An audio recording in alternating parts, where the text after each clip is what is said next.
Si aujourd'hui est déclaré férié sur le territoire burkinabé dans certains pays, c'est parce que la communauté musulmane est en train de consommer la fête du Maouloud. Sur ce, bonne fête de Maouloud à toutes les communautés musulmanes.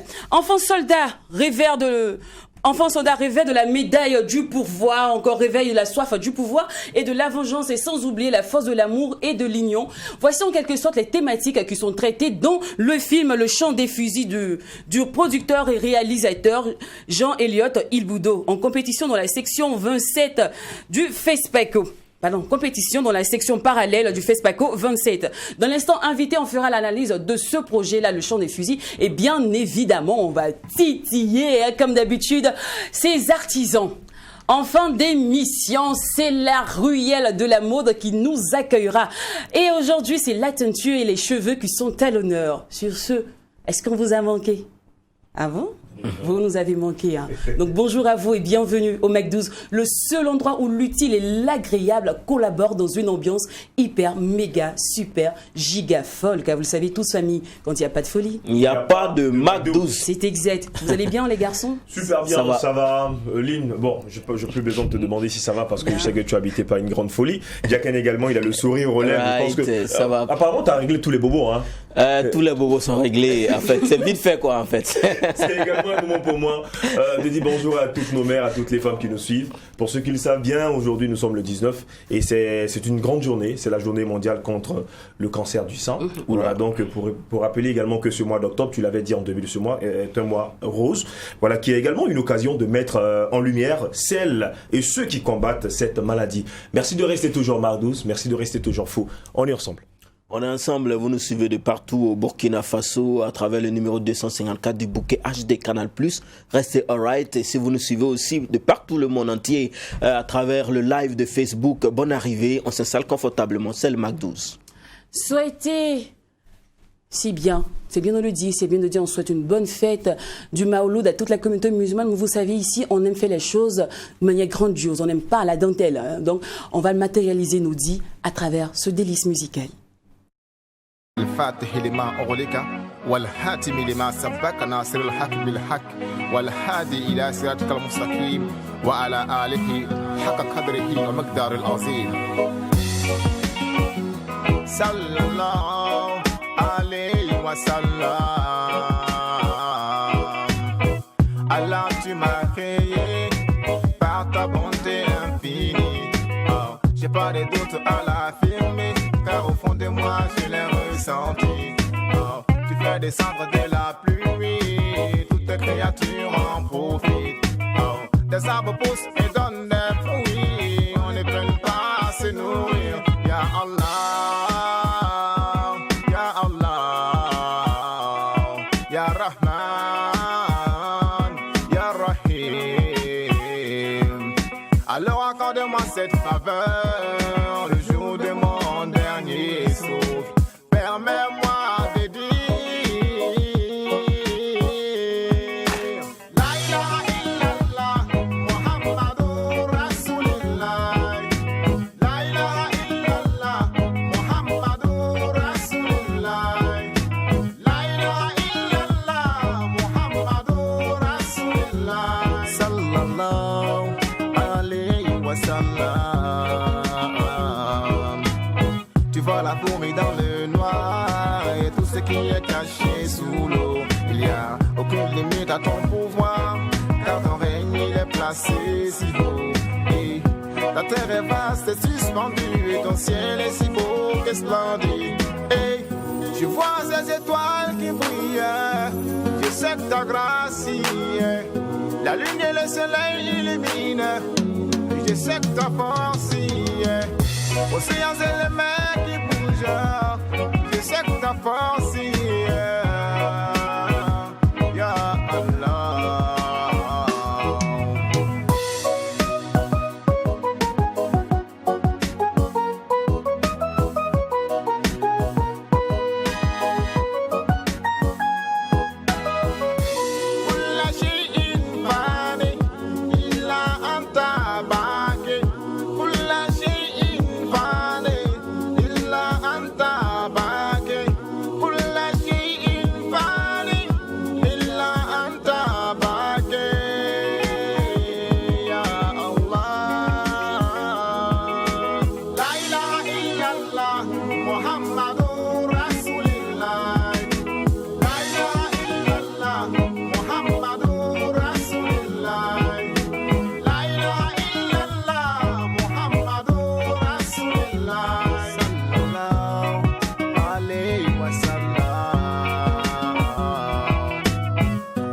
اللهم صل على سيدنا محمد الفاتح لما أغلق والحاتم لما سبق ناصر الحق بالحق والهادي إلى صراطك المستقيم وعلى آله حق قدره ومقدار العظيم عظيم.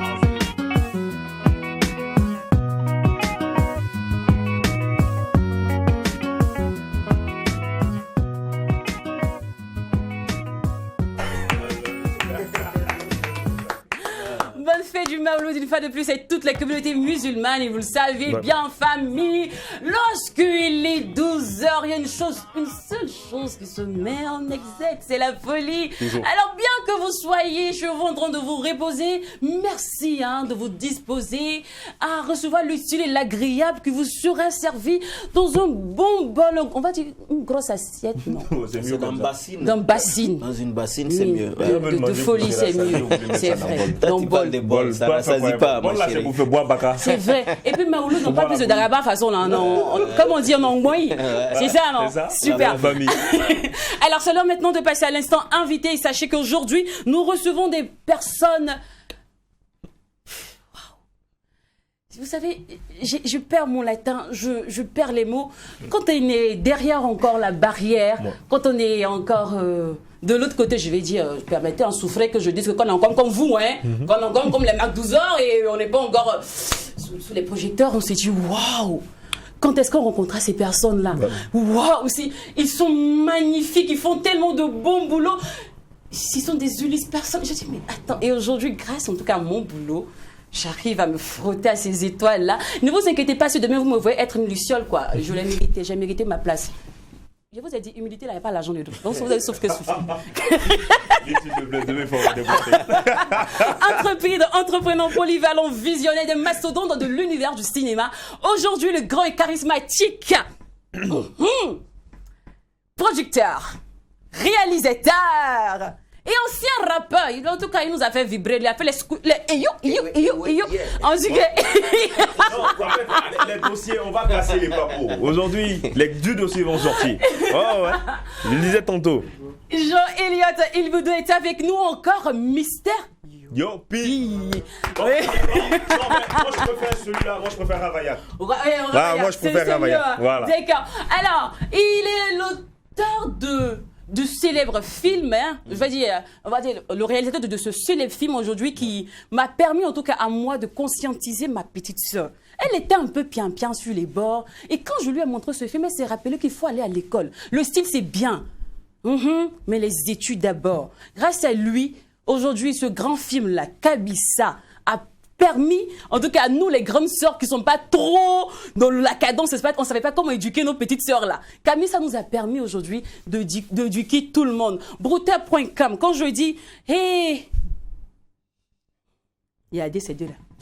Ils sont prêts à crier le nom du gamin avant que je finisse de parler. Laissez-moi faire un peu mon petit malin. D'accord. On va pas crier le nom. Vas-y, on te laisse présenter. Bon, il y en a déjà bien que l'on veut déjà sur les écrans. Il est réalisateur, il est producteur et il est aussi acteur. Moi, on l'a connu dans plusieurs films. Et aujourd'hui, il nous fait l'honneur d'être sur notre plateau. Il est venu là pour non seulement nous parler de son rôle qu'il a eu à jouer dans le film Le Chant des Fusils, mais aussi il nous laissera entrer dans ses 6 mètres. Famille, on va savoir aujourd'hui qu'est-ce qui se passe en vrai dans les tiroirs de Guy Kalou. On connaît Guy Kalou le producteur, Guy Kalou l'acteur, Guy Kalou le réalisateur, mais est-ce qu'on connaît Guy Kalou l'homme marié?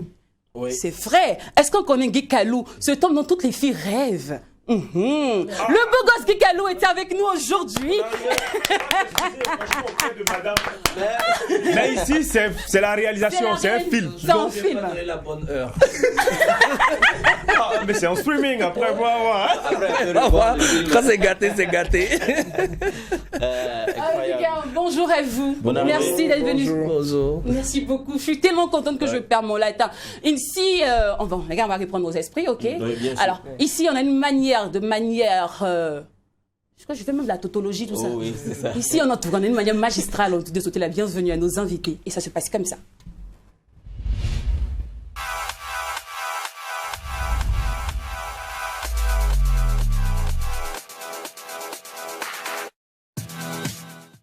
Alors, une fois de plus, bienvenue à vous. Bonne arrivée. Bonne arrivée. Merci.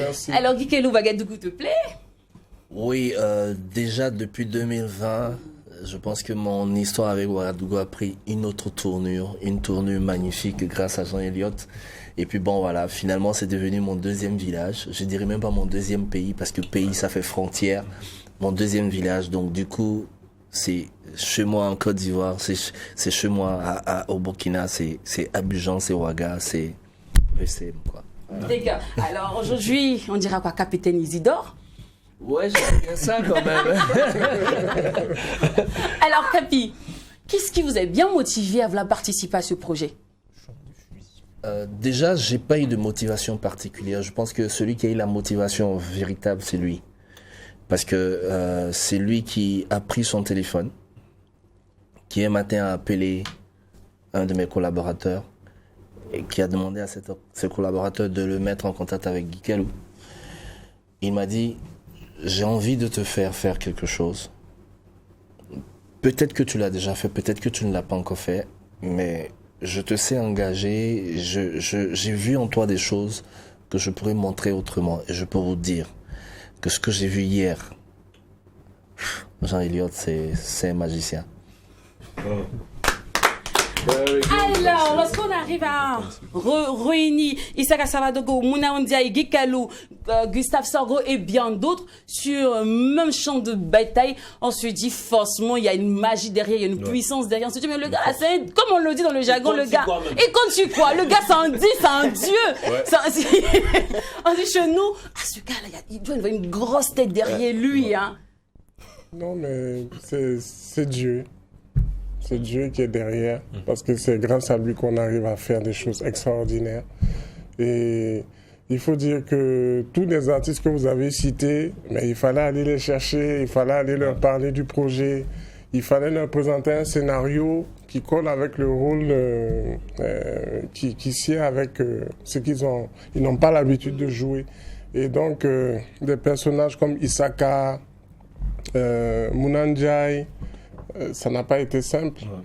Voilà, ils ont lu le scénario, ils se sont imprégnés du sujet, ils ont dit ok, Jean Elliott, si c'est ce film que tu veux faire, bon, on est prêt à t'accompagner, on est prêt à venir avec toi, on est prêt à souffrir avec toi, mais sache que l'idée ici c'est de refléter véritablement le contenu du sujet, qui est la paix qu'on recherche à travers le monde entier, parce que le sujet de ce film, c'est sur la situation vulnérable des enfants et des femmes en période de guerre. Et comme Guy Kalou l'a si bien dit, en tant que réalisateur, en tant que modeste artiste, je voulais tout simplement avoir des comédiens qui pouvaient retranscrire les personnages. Notamment Guy Kalou, que j'ai vu dans Brouteur.com. Oui. Quand je le vois, je pense à des comédiens tels que Denzel Washington, tels que Will Smith, parce que le comédien n'a pas besoin de beaucoup de texte. Voilà. Sans texte, il doit pouvoir transmettre une émotion. Et je voyais ça en Guy Kalou. Et je voyais ça en Isaka Savadogo, Mounandjaï. Je voyais ça au papa Hippolyte Wangrawa, Babanga. Voilà. Tous les comédiens que j'ai vus à la télévision pendant mon enfance au Burkina, en tant que rappeur, c'était un rêve pour moi de pouvoir faire jouer des tontons, des papas comme ça sur ce projet. Et de la conception au produit fini, combien de temps? Ça nous a pris environ 4 années. 4 années, mais l'écriture de ce projet date de 30 ans, parce que c'est ma mère en fait qui a écrit ce film. Oh. Et à l'époque, elle travaillait aux Nations Unies et elle est allée sur le terrain. Justement, le chant des fusils, c'est un titre assez particulier parce que lorsqu'elle s'est déplacée sur le terrain, en ce moment c'était en Sierra Leone, puisque le sujet est basé en fait sur ce qui se passe en Afrique de l'Ouest. La question qu'elle a posée aux enfants, c'est qu'est-ce qui se passe de l'autre côté? C'était dans une zone, ces enfants-là étaient au camp des réfugiés, mais elle a posé la question à savoir qu'est-ce qui se passait. Ils disaient, on entend les chants des fusils chaque nuit, chaque soir. chaque après-midi. Et donc, ils ne pouvaient pas dire qu'ils entendaient des coups de feu. Et ils ont retransmis en fait leurs émotions à travers cette phrase qui est devenue le titre du film. D'accord. Et comme dans tout projet, il y a toujours un challenge à relever. À un moment, j'ai envie de demander à M. Jean Elliott, est-ce que le film appartient à un moment ou le film vous appartient? Parce que là... Le film, non, c'est un film qui a été, on l'a coécrit, mais l'inspiration à la base vient d'elle. Parce que moi, je suis allé faire mes études, j'ai terminé mes études et elle m'a dit, bon, tiens, ça c'est un sujet, vois ce que tu peux en faire.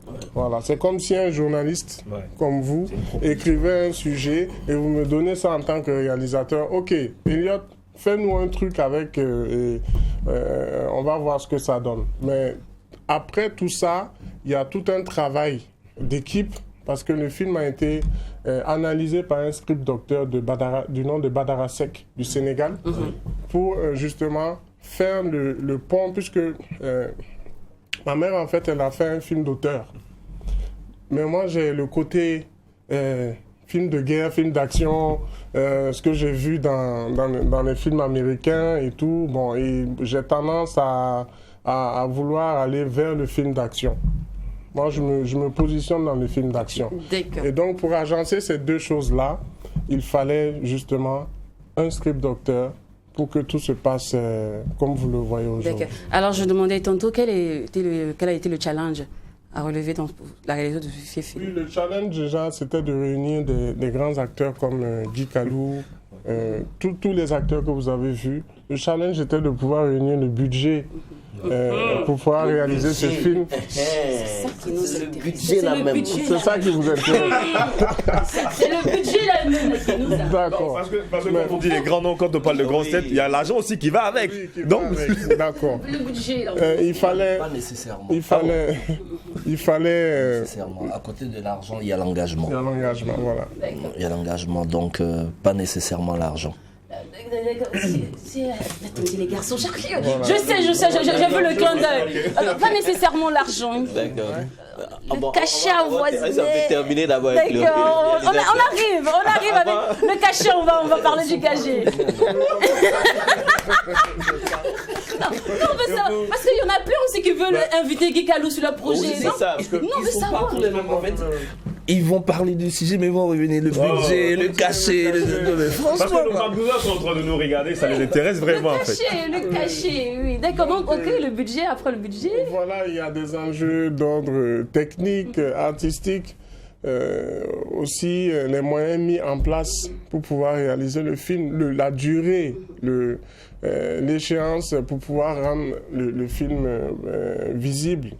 Et donc tous ces enjeux-là nous ont amenés à faire 4 années de dur labeur parce qu'il fallait réunir non seulement des équipes qui peuvent supporter le film, notamment l'équipe du Sénégal qui est venue. Et franchement, c'est des personnes moi, je les considère comme des frères et des sœurs. Je les considère comme des Burkinabés, quoi. Voilà, parce que les mecs qui sont venus, ils ont dit, écoute, Jean Elliott, on est avec toi, on va à fond. Ils sont restés même plus, ils sont restés plus de temps pour travailler sur le projet. Et l'équipe technique du Burkina aussi, avec des innovations au niveau de la cascade. Et de la Belgique. Bon, donc tout ça, c'est des enjeux d'ordre technique et artistique qui nous ont permis d'avoir ce projet aujourd'hui. Moi, je pense ça déjà un sens relationnel entre vous et les différents acteurs, voire même toute l'équipe technique. Est-ce vous dit que bien avant de leur proposer ce projet, il y avait déjà une relation entre vous? Oui, bien sûr, parce que vous n'êtes pas sans oublier qu'il y a des écoles de cinéma au Burkina, au Sénégal aussi. Il y a aussi des associations de cinéma. Donc, bien sûr, dans le quotidien, on se côtoie. On se rencontre, on échange, on contacte. C'est la prise de contact. Un cinéaste, il ne peut pas être paresseux parce que c'est le téléphone, aller rencontrer les gens sur le terrain et ça prend beaucoup de temps. D'accord. Aujourd'hui, dans votre film, on ne retrouve que de grands noms, de grandes personnes, des illustres personnages. Cependant, on se demande, mais est-ce que c'est à cause de la notoriété? Parce que ce sont des grands types. Vous avez vu l'après-film, c'est-à-dire... celui-là, je sais qu'il peut vendre, il veut mieux vendre mon film. En dehors, peut-être que du fait qu'il soit talentueux, il a déjà le nom, il a déjà la notoriété qui va avec. Il y a l'image. C'est sur ça que vous êtes basé pour choisir on va dire, les personnages en dehors du talent. D'accord. Dans la musique, il y a le côté showbiz. Au cinéma, il y a le côté artistique showbiz. Voilà. Donc, un acteur, c'est un artiste. Mais si vous avez un sujet et que vous avez la possibilité de prendre le meilleur acteur pour retranscrire le dialogue, pour retranscrire l'histoire comme vous l'avez conçu dans votre tête, parce que il faut savoir faire la différence. Un comédien qui a de l'expérience, dès qu'il arrive sur le plateau, il y a certaines choses que tu ne lui dis pas parce qu'il a cette expérience. Mais en tant que réalisateur, la sensibilité qu'on a, on arrive à l'injecter facilement.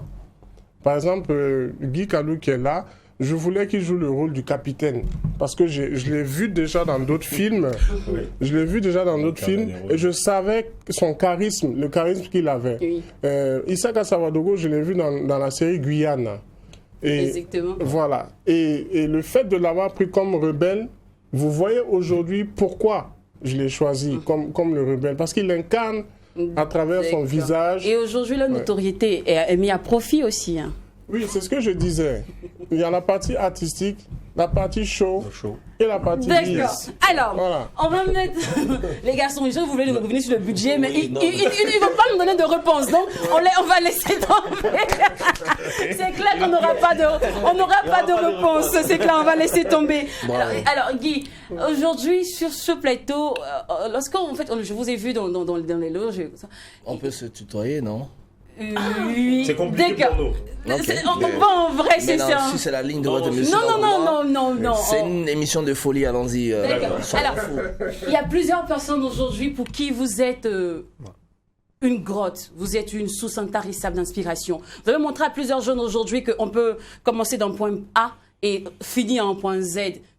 On ne commence pas acteur et finit acteur. Avec vous, on a compris qu'un acteur peut avoir plusieurs branches. On peut être... plusieurs personnes à la fois. Vous êtes une multiprise aujourd'hui du cinéma, de l'univers cinématographique. Du coup, on se demande bien comment vous avez commencé, comment votre chemin s'est matérialisé, comment tout ceci s'est dessiné. Alors déjà, c'est impossible pour moi au cinéma d'aller au point Z. Parce qu'on est en perpétuel apprentissage. Pour moi, ça n'existe pas. Parce que chaque rôle... Chaque personnage dans lequel vous devez rentrer, c'est un perpétuel recommencement. La logique est qu'un artiste un comédien qui doit camper un rôle dans un film, la logique est qu'au départ, avant que le réalisateur ne dise « clap, c'est parti », il y a le stress. Il y a le stress parce que tant que vous n'avez même pas encore commencé, mais c'est un stress en fait qui vous permet généralement de pouvoir bien rentrer. Donc, on ne peut pas aller d'un point A et arriver à Z. C'est généralement on arrive à Z quand on est déjà mort. J'ai commencé en 2005 et puis petit à petit j'ai fait mon chemin. Ce que je souhaite que les gens retiennent de cette carrière, c'est que on peut être un enfant de personne. On peut ne pas être issu d'une famille qui est connue. On peut ne pas avoir grandi. On peut ne pas être né avec une cuillère d'or. Moi, je dis toujours, je suis né avec une daba, quoi. Je suis pas né avec une cuillère en argent. Et puis croire en des choses. Et puis même quand c'est difficile, continuer d'y croire parce qu'on a une base. Et la base, c'est Dieu. La base, c'est Dieu. Alors, qu'est-ce qui vous emmène à l'écriture ? Déjà, c'est bien cette question parce que la confusion qu'on fait malheureusement entre... Et c'est ça aussi, comme je suis le visage du couple, mais c'est pas moi qui écris en fait, c'est madame qui écrit. Ah, d'accord. Voilà. Et depuis 2018, nous sommes dans le chemin où elle écrit et moi j'adapte en film. Mais elle a commencé surtout à écrire parce que c'est vrai, c'était un rêve d'adolescente, mais surtout parce que elle et moi, nous nous sommes rendus compte depuis 2013 que mon capital sympathie étant tellement fort dans les lycées et collèges et surtout auprès de la gente féminine, il nous fallait faire quelque chose pour leur dire merci de toute cette gratitude qu'elle nous donne, de toute cette bénédiction qu'elle nous donne par leur amour. Et voilà comment on s'est engagé à travers Kamissa, dont elle a fait son premier roman et que nous on a adapté en film, qui s'engage contre les grossesses en milieu scolaire, et nous sommes en train de préparer le second volet qui sera sur la drogue, dont le livre aussi est déjà sorti. Donc, l'écrivaine, c'est elle. C'était. Voilà. Alors, Eliott, de ton côté, c'est vrai qu'il y a un moment qui a écrit Le Chant de Fusil, mais il y a eu Alima, Aliment ou Le Rêve brisé. Exactement. Oui. Il y a eu d'autres films. Est-ce Oui. que aussi il y a une petite madame qui écrit aussi pour vous? Non, mais madame, c'est tout de elle n'écrit contrôle, pas, madame. mais madame, elle est diligente parce que c'est elle qui a été la directrice de production du Chant des Fusils. Elle a supporté ce film pendant tout ce temps avec moi. Et voilà, elle est plus RH juriste. Donc, elle élabore des contrats, elle travaille sur la gestion du personnel. Donc, elle a eu à gérer environ 300 à 500 personnes cette fois-ci. Ouais. Alors, Tu veux que je dise un mot de ta femme? Je suis plus ami à sa femme qu'à lui. Ah bon? Ouais, c'est un monument, cette jeune dame. Elle est infatigable. Ouais. Elle sait ce qu'elle veut, elle sait où elle va. Et je pense que sa rigueur de RH qu'elle renvoie dans les prods que fait son mari va forcément les envoyer loin. À la limite, moi, j'ai même pas besoin de parler à Elliot. on retrouve le professionnalisme déjà même dans Hélène Pleure. C'est fantastique déjà. Alors, il y a un autre truc aussi que vous avez en commun, vous deux, c'est des cinéastes engagés.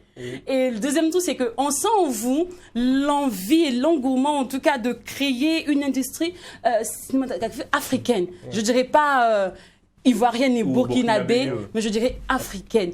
Du coup, en fait, c'est cette fève, cette graine-là, qu'est-ce qui l'arrose au quotidien? Qu'est-ce qui la nourrit au quotidien? Bon, moi, en fait, c'est de voir un jour l'Afrique changer, voir un jour l'Afrique unie et devenir un seul État. Comme Kadhafi l'a dit, le président Kadhafi, paix à son âme.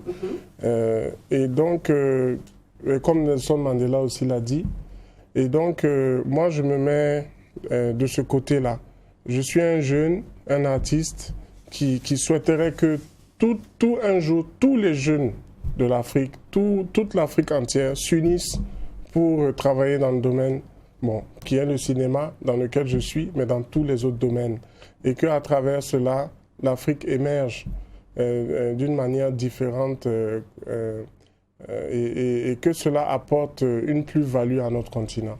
D'accord. Qui?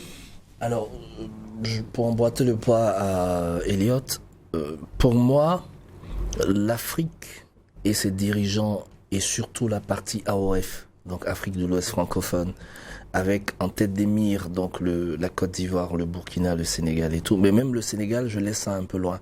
Parce que pour moi, si je disais hier encore à quelqu'un qui m'a fait la gentillesse de me déposer d'un lieu à un autre, je lui disais, si je suis un jour un homme politique influent, je casse les frontières entre la Côte d'Ivoire et le Burkina. D'accord. Je les casse carrément.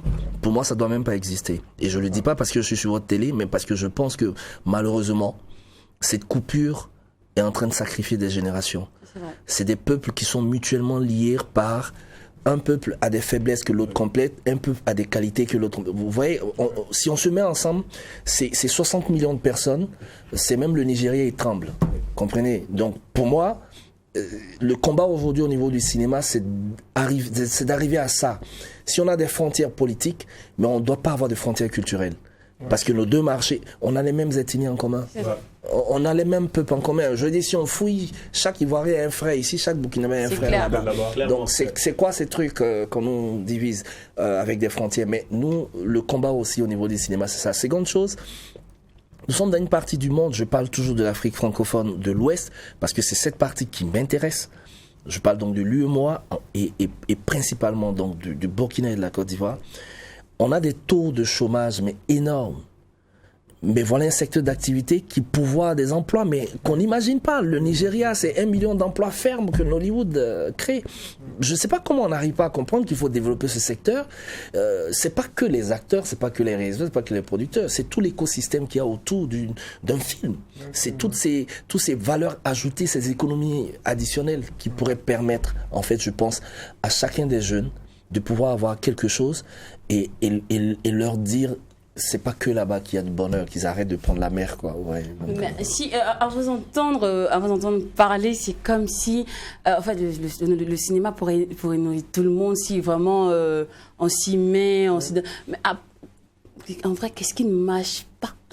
Qu'est-ce qui fait que ça décolle pas? Absolument. Écoutez, un seul secteur ne peut pas résoudre les problèmes de tout un pays. Ça, c'est clair. Mais il y a des secteurs quand même qui ont donné à des pays, notamment le plus puissant du monde, toute sa notoriété.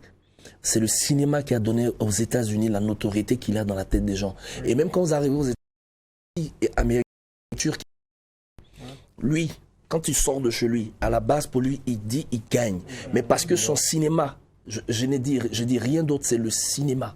C'est avec le cinéma que les États-Unis ont gagné toutes les guerres dans ce monde. On en parlait encore ce matin dans l'aventure. Donc, le cinéma, parce que c'est un carrefour. Vous avez la littérature, la musique, vous avez la mode. Tout est dans le cinéma. C'est le seul secteur où on retrouve tout. Donc, le cinéma doit et peut permettre de changer les mentalités, révolutionner, apporter une économie, faire bouger nos PIB. Seul le cinéma est capable de le faire. Je le dis sans hésitation, on peut faire le débat avec qui veut. Je dis seul le cinéma, l'industrie du cinéma est capable de faire bouger nos jeunes nations. Alors on constate que ça marche du côté anglophone, mais il y a un gros flotte encore du côté francophone. Cause, j'ai bien envie de savoir, le nerf de la guerre, vous allez me le dire juste après la pub. Ok.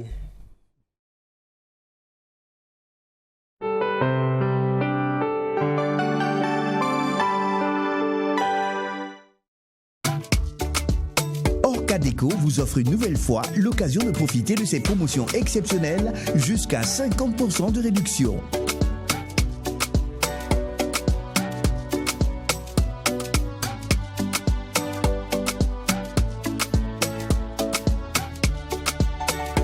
Et oui, vous ne rêvez pas, du 15 au 22 octobre, bénéficiez d'une réduction de 20 à 50% sur nos articles sélectionnés.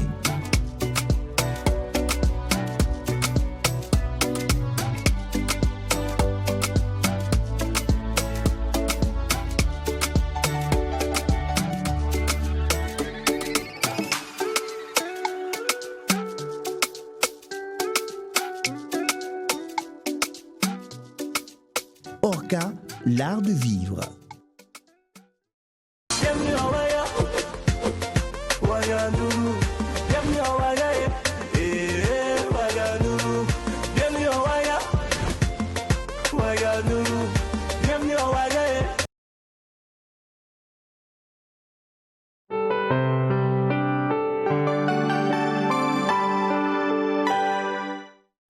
Le MAC12, la seule émission qui vous ressemble et rassemble à travers son contenu. Et aujourd'hui, nous sommes en compagnie de mastodontes de l'univers du cinéma. Il nous parlait tantôt des problèmes qu'on rencontre dans le cinéma. Il nous disait aussi, Guy Kalou nous disait que le cinéma peut nourrir, peut faire que l'Afrique sera développée. Mais on sait que du côté de l'Afrique anglophone, ça marche, ça va, mais on nous envie tellement. On a reçu tellement d'acteurs anglophones sur ce plateau qui nous ont donné en tout cas envie de faire du cinéma. Mais excusez-nous, mais quand on reçoit quelques acteurs francophones, on n'a pas envie on n'a même pas envie d'accepter un scénario ni un rôle, quoi. Même de lire même un scénario, on se dit, bah attends, moi, je ne fais pas du cinéma, mais je suis mieux que toi. Et on voit certains dans de grands festivals qui battent chercher les prix, mais qui marchent en rentrant chez eux à la maison. On se demande bien, mais c'est quoi le problème? C'est quoi la cause?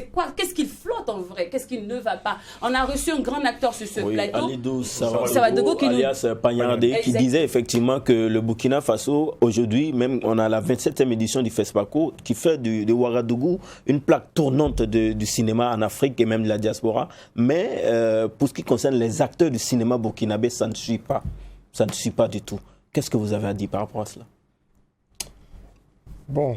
En ayant écouté ce que vous dites, c'est clair qu'il faut pouvoir vivre de son art. Il faut pouvoir vivre du travail qu'on fait. Et le travail qu'on fait doit être rémunéré à sa juste valeur.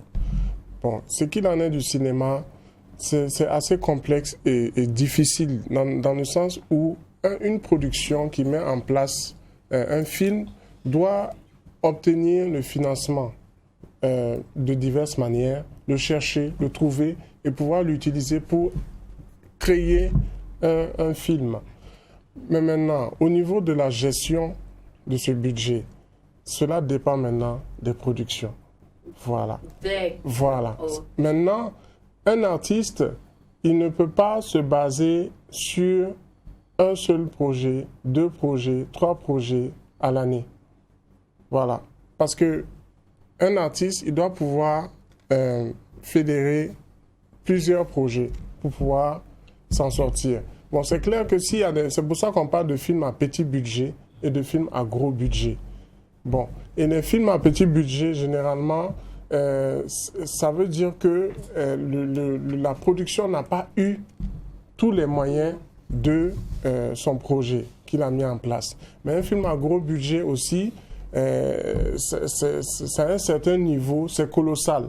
Mais est-ce que aussi cette production a pu acquérir tous les fonds nécessaires pour pouvoir le faire? Donc vraiment, c'est fragile. C'est fragile dans le sens où on n'a pas une politique de cinéma local qui permet justement d'établir un marché sur lequel tous les acteurs vont bénéficier de ce qu'ils ont investi en retour. Voilà. Et en ce moment-là... tu veux ajouter un truc? C'est fort, ouais. Et en ce moment-là, bien sûr, les gens vont se retrouver lésés parce que tout l'effort que tu fournis, un comédien, pour une scène, il peut prendre toute la journée pour apprendre son texte et le jouer de diverses manières et se présenter devant le réalisateur lors de la répétition pour voir ce que ça donne. Donc vous imaginez s'il a toute une famille à nourrir, il doit se déplacer comme vous dites, c'est difficile. Donc je pense que ce n'est pas seulement au niveau de la production, mais c'est tout le système qu'il faut améliorer. Mais on a déjà quelque chose de grand dans notre pays. Je ne peux pas cracher là-dessus. Nous avons le FESPACO au Burkina Faso. Et à l'extérieur, j'ai pu parler avec les gens parce que tout simplement, je disais que je viens du Burkina et chez moi, il y a le FESPACO. Voilà. Alors, je pense que le problème, il est transversal. C'est pas qu'au Burkina que les comédiens. C'est normal parce que les comédiens, on en parle souvent parce que c'est eux qui sont la vitrine. On ne voit pas forcément, si on voit Jean Elliott passer dans la rue, on ne regardera pas Jean Elliott. Peut-être lui, comme il est en même temps artiste musicien, il a déjà... Mais on ne l'identifiera pas à son film, mais on va plutôt identifier l'acteur qui a sa gueule sur l'affiche. Voilà. Donc c'est normal que quand le produit qui vend le film n'est pas soigné quand on le voit, c'est normal qu'on se choque. Et votre analyse est tellement juste. Pourquoi aller faire du cinéma quand ceux dont on chante toujours les noms comme des acteurs ont une vie qui ne fait pas rêver? Mais voici la problématique. Pour moi, différents facteurs peuvent intervenir, mais j'ai cité pour moi les facteurs les plus prépondérants. Les premiers responsables sont les acteurs eux-mêmes. Okay. Il faut le dire clairement. On ne vous achète que comme vous vous vendez. Ça, c'est la première des choses. La deuxième des choses, encore les acteurs. Vous savez, nos systèmes dans nos pays francophones sont pour la plupart calqués sur les systèmes français, qui eux ont déjà des mécanismes de financement de leurs films. Il faut changer nos mentalités. Ce n'est pas parce que le cinéma classique dit que pour faire un long métrage, il faut minimum 300 millions, que si tu n'as pas 300 millions, tu ne travailles pas. Tu vas aller t'asseoir face à un gouvernement de l'Afrique francophone, de nos pays, pour leur dire je veux 300 millions pour un film. Mais les gens, ils n'ont pas fini de régler le problème de l'éducation, ils n'ont pas fini de régler le problème de la santé, ils n'ont pas fini de régler le problème de la sécurité. Et ils le disent tous, votre métier coûte cher. Mais il coûte cher parce que nous, on veut forcément être comme ceux de l'Europe ou des États-Unis, qui pourtant ont commencé quelque part pour arriver là. Je vais même aller moins loin. Le Nigeria dont on parle aujourd'hui. Remonter quelques années en arrière, en 1980, quand ils lançaient Nollywood, c'était des navets qui nous présentaient. Ouais. Même nous, les francophones, on s'est moqué de... Vous savez à combien ils faisaient leurs films? À 12 millions, 25 millions par moment.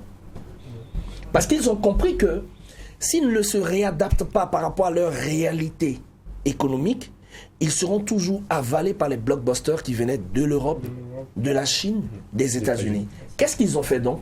Ils ont commencé à faire des films à très petit budget, mais en mettant en avant les thématiques qui pouvaient toucher leur population, en mettant en avant par exemple les tenues de chez eux, mais en surtout allant plus loin, en doublant leurs films dans leurs ethnies.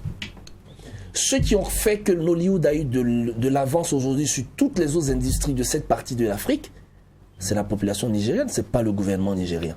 C'est la population nigérienne qui, par patriotisme culturel, s'est levée à un moment donné et a dit « Nous, on consomme nos films. » Mais parce que les acteurs eux-mêmes leur ont dit « Nous, là, on n'a pas besoin d'aller à Hollywood pour vous plaire. Nous sommes ici avec vous, nous parlons de vous, nous parlons avec vous, donc considérez-nous comme des stars. Mais ici, le francophone, il va dire, tant qu'il n'est pas là, Cannes ne m'applaudissez pas. Ça, c'est vrai. Donc c'est nous-mêmes qui creusons d'abord notre tombe. Et je pense qu'il faut nécessairement qu'on change nos mentalités. Il faut qu'on dise, nous là, on doit commencer quelque part. Le FESPACO a 50 ans, c'est quelque chose de... C'est ça, c'est non, la 27e édition. Le FESPACO a aujourd'hui presque 30 ans. Mais la notoriété du FESPACO n'a rien à voir avec ma notoriété à moi. Moi, j'ai une notoriété naissante. C'est pas parce que je suis au Burkina, c'est pas parce que le FESPACO s'organise ici que du coup, parce que je suis au Burkina, donc du coup, paf, je dois être quelqu'un de mieux traité. Non. Il faut accepter de commencer petit. Et commencer petit, ça veut dire que si vous n'avez pas 500 millions, si vous n'avez pas 300 millions pour faire un film, acceptez de faire un film à 20 millions et puis demandez pardon à vos populations, venez voir. C'est en venant payer des tickets que vous allez me donner la possibilité de grandir. Patriotisme culturel. D'accord. Alors voilà qui est bien dit. On va parler maintenant en mode avec nos invités tout à l'heure, mais avant, on ne peut pas les laisser partir comme ça, les gars. Bien sûr, Il faut qu'on applique un peu le côté fou. Ouais. D'accord. Alors, goût, choix, couleur. Quelquefois, il me du coin de l'œil. Pourquoi il veut me frapper? Il devra venir en fait. Il dit comme ça. Je suis un Ouaga, faut pas gâter mes barres. Va garder. Alors, déjà, est-ce que depuis Guy Kalou, est-ce que tu as déjà dragué? Est-ce que comment tu trouves les goûts de Ouagadougou? En fait, jusqu'à ce matin, j'avais pas encore dragué. Mais je viens de me rendre compte que j'ai en face de moi la personne que je vais draguer. Oula. Ok. Elliot, On peut couper l'émission. Ouais, c'est bon. Elliot, la musique, pourquoi tu fais? Allons-y. Et j'ai même dit à Elliot, elle sait quand elle est venue nous dire bonjour, je suis resté comme ça. Je dis, Alors, Elliot, la musique. Est-ce que Lynn voulait venir en Côte d'Ivoire avec moi? On verra bien. Elle est superbe, elle est magnifique. C'est définitivement de côté? Quoi? La La musique. musique, Difficilement de côté. le flow, ton hardcore. L'école de Ravaillac, où c'est passé. Ok. Moi, c'est Mr. Yopi. Je viens poser ici. Je suis à Mac 12. Tu as besoin de 12 acteurs, je te les amène. Je te ramène. La production, c'est Stimulus. Tu sais qu'ici, on a en action. Je viens ici. J'en place une pour la nouvelle génération. Ici, on fait de la fiction. Tu sais, ici, il y a trop de coups de feu. Avec ce problème de terrorisme, je crée le séisme sur Mac 12. Là, il dit que non, c'est pas fini du tout. En fait, il veut nous dire qu'il n'est C'est pas encore ça la fini. réponse. Alors, La musique, c'est pas- il y a quoi? Et il nous reste juste une minute. On me dit qu'il reste juste une minute. Ne me fatiguez pas, les garçons. Oula. Alors, Guy, couleur préférée? Bleu. Bleu. Elliot? Jaune. Jaune. Comme Mac 12. D'accord.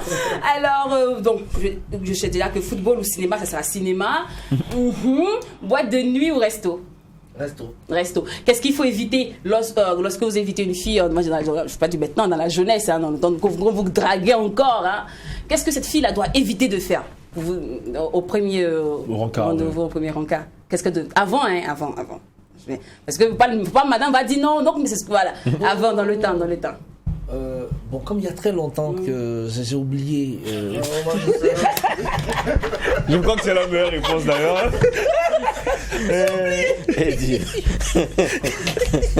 Tatouage ou piercing?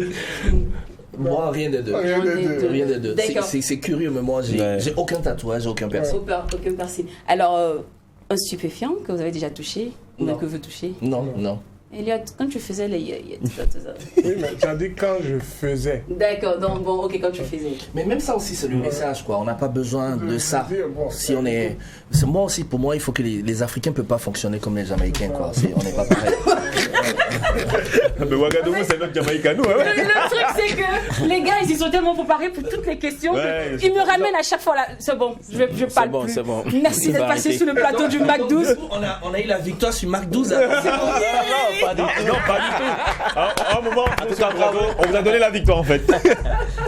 Merci beaucoup, Jean-Eliott. Merci beaucoup à Guy Kalou d'être passé. Et bonne chance encore. On espère que cette fois-ci sera la bonne avec le chant des fusils. Mais par la grâce de Dieu, tout ira bien. D'accord. Alors, Guy Kalou, on attend le tome 2. Oui, mais je suis là quand même jusqu'au 2 novembre parce que le 29 octobre, je projette Kamisa à Bobo du Lasso. D'accord. Ouais, donc je pense qu'on aura le temps d'en parler. D'accord, vous êtes juste à Ouagadougou jusqu'au 2 novembre.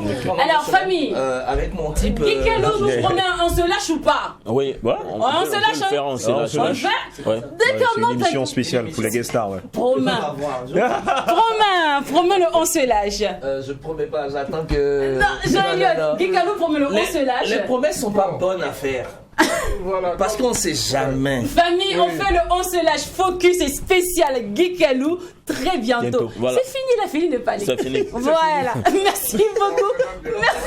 Le McDo ne perd jamais.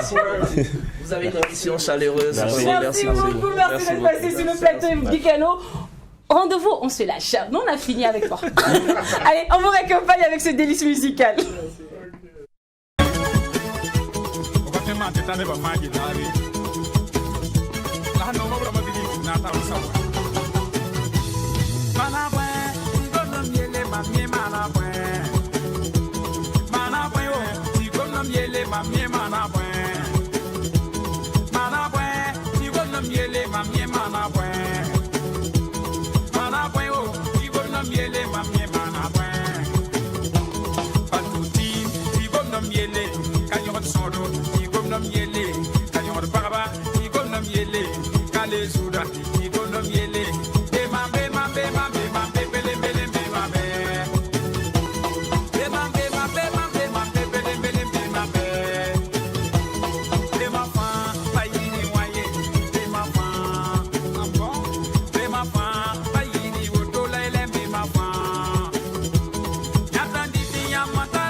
Maxi 5 minutes, pardon, ils devront défendre la teinte sur les cheveux.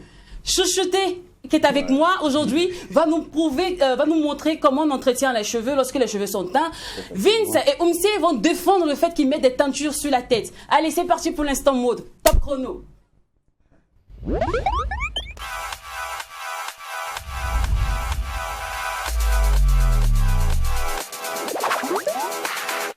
Alors, Chouchouté, j'ai tenu que je t'arrête aujourd'hui à côté de moi parce qu'aujourd'hui, c'est toi qui es le boss.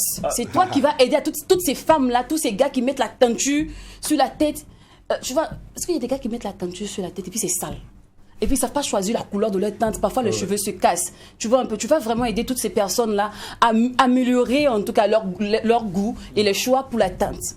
Okay. Mais avant, il Oumsé. Vince, salut à vous. Bonjour. Alors les gars, Bonjour, oui. en 2 minutes, dites-moi, hein, défendez votre cause. Hein. Parce que, pourquoi vous avez choisi la teinture? Déjà parce que moi je pense personnellement que dans la vie il faut savoir se différencier. D'accord. Voilà, et c'est ma manière de me différencier comme ça. Ok, Vince. Oui, c'est pareil. Moi, C'est pardon. oui, c'est ça. Parce que là, pour moi, déjà, j'arrive à mettre ça pour mettre la différence un peu avec. Voilà. D'accord. Alors, on est en société. Chez nous ici, on est très, traditionnel. Donc, quand vous arrivez, par exemple, dans un lieu où tout le monde est respo, bien habillé, et vous entrez avec vos cheveux jaunes sur la tête, on va aller comme ça. Moi-même, je suis bien habillé, c'est comme ça. Mais avec la teinture, est-ce que ça ne casse pas un peu Avec l'ambiance? teinture, là, ça fait partie de mon habillement. Oumsé, parce qu'on n'est pas artiste tous les jours. Il y a des moments, non, c'est pas que tu es artiste, tu arrives quelque part là, même si je voulais te prendre au sérieux, tu vois un peu, tu arrives dans la belle famille. Déjà, immédiatement, tu dois savoir que je suis un artiste parce que là, ça montre que je suis un artiste pour tout ce que je fais. Donc la teinture va avec le côté artistique. Oui. Effectivement, et moi je pense aussi qu'une personne responsable à la base, c'est une personne déjà qui est arrivée à un certain état d'esprit dans lequel il ne peut pas juger quelqu'un d'autre par son apparence. Et à l'église ou dans les lieux saints, comment vous arrivez à subir les regards de tout le monde? Dans les lieux saints, moi personnellement, je fréquente beaucoup l'église. Et à l'église, personne ne m'a déjà parlé à cause de ma coiffure, sauf une fois, un mec qui m'a parlé de tu mets du jaune. Moi je lui ai dit, man, si Jésus était noir, ça allait être un rasta. Il a des cheveux. Mais ok, donc pourquoi le jaune? Mais pourquoi le jaune? Il y a plusieurs couleurs. Il y a plusieurs couleurs, oui. Nous, on a choisi le jaune parce que quand tu deviens vieux, tu dois avoir des cheveux blancs. Aïe. Alors, chuchoté, tu les as entendus, hein? D'accord. Alors, déjà, est-ce que cette couleur-là va avec eux? Bon, la couleur jaune en particulier, bon, les gens ont tendance à utiliser la couleur jaune parce que c'est une couleur un peu remarquable. D'accord. Et puis, vu notre couleur de peau, nous sommes foncés, nous avons la couleur ébène. Raison pour laquelle la couleur jaune, c'est moins choquant, en fait. Voilà. Imaginez celui qui est de teint foncé, qui met la couleur blanche, vous voyez que ça choque. Voilà. Qui met aussi la couleur rouge, c'est un peu bizarre. Mais il y a des couleurs qui vont, voilà, à travers la couleur de la personne, en fait. Voilà. Maintenant, pour l'entretien des cheveux, comme elle l'a dit, aujourd'hui, ici au Burkina Faso, nous avons un climat un peu chaud. Donc, du coup, quand on met la teinture, il faudrait qu'on l'entretienne avec de l'huile. Est-ce que vous voyez? Parce que quand on laisse les cheveux à sec, le vent sec ici nous les casse les cheveux. Est-ce que vous comprenez? Donc, à travers ceux qui aimeraient mettre les teintures, qu'ils entretiennent, voilà, qu'ils prennent soin en faisant des shampoings, c'est des trucs qui sont vraiment minutieux. C'est pas des trucs qu'on peut faire et puis voilà. D'accord. Mais est-ce que tout le monde peut faire la teinture? C'est-à-dire, je m'appelle de 12 ans, de 13 ans. À quel âge on peut commencer à mettre la teinture sur la tête? La teinture, on peut commencer à l'âge de 10 ans parce que à l'âge de 10 ans, on peut mettre la teinture parce que si on a moins de 10 ans, les produits, l'enfant ne peut peut-être pas, voilà, peut-être qu'il n'est pas adapté aux produits, voilà, il peut avoir des allergies. Mais à partir de 10 ans, moi je pense qu'on peut mettre la teinture à des enfants, même pas des teintures vraiment extraordinaires, on peut mettre des teintures de couleurs un peu sombres, de couleurs moins choquantes, et ça vous voyez, puisque moi-même, je suis artiste, coiffeur, mais moi je ne mets pas la teinture parce que moi, mon extravagance déjà le dit. J'ai remarqué que toutes ces personnes-là, ces artisans de faiseurs des stars, là, ils ne mettent jamais eux-mêmes. Hein. Ils tatouent les gens, ils n'ont pas de tatouage. Ils font des piercings, ils n'ont pas de piercing. Ils font la teinture eux-mêmes, ils ne se teignent pas les cheveux. Vous n'avez pas remarqué? Je vais vous expliquer pourquoi. Parce que dans la vie, quand tu connais quelque chose, c'est compliqué. Vous voyez, moi, je suis coiffeur. Moi, par exemple, c'est moi qui me coiffe moi-même, c'est moi qui fais tout moi-même. Ah bon? Donc, ouais, c'est moi. Vous voyez, j'ai une très belle coiffure. Et vous voyez, j'ai une très belle coiffure. D'accord. Ouais, donc, c'est compliqué. Pour celui qui le fait, c'est compliqué d'aller chez quelqu'un pour qu'il le fasse. Il ne sera pas satisfait. Ah, d'accord, ok. C'est un peu ça. Alors, Vince, Oumsé, Tous les artistes. tous des artistes aussi chouchoutés. Rapidement, un mot pour vos fanas. C'est la fin, on tend vers la fin d'année. Hein. Qu'est-ce que vous nous promettez rapidement? Moi, personnellement, je viens pour dire merci beaucoup à mes fans et en même temps donner rendez-vous le 24 voilà, et octobre du côté de Caf Poulma Ouaga 2000 pour la sortie officielle de mon album Je suis burkinabé. D'accord, Oumsé, rapidement. Et Vince. Alors, tous les Fasolicains, soyez prêts, voilà, pour le grand concert live de Monsieur Vince qui va se passer en décembre au Sénasa. Alors, suivez-moi sur mes différents réseaux sociaux pour être au parfum des actualités. Ouais, moi, je vais toujours saluer les éléments de Jupiter qui restent toujours policiers pour Madé chez Podolski, qui restent connectés sur Mac 12, c'est la télévision de la jeunesse, vous savez. D'accord. Et nous, allez vous abonner aussi sur mon compte YouTube. D'accord. Et nous, on vous donne rendez-vous demain, même heure, même canal. Merci à tous. Au revoir.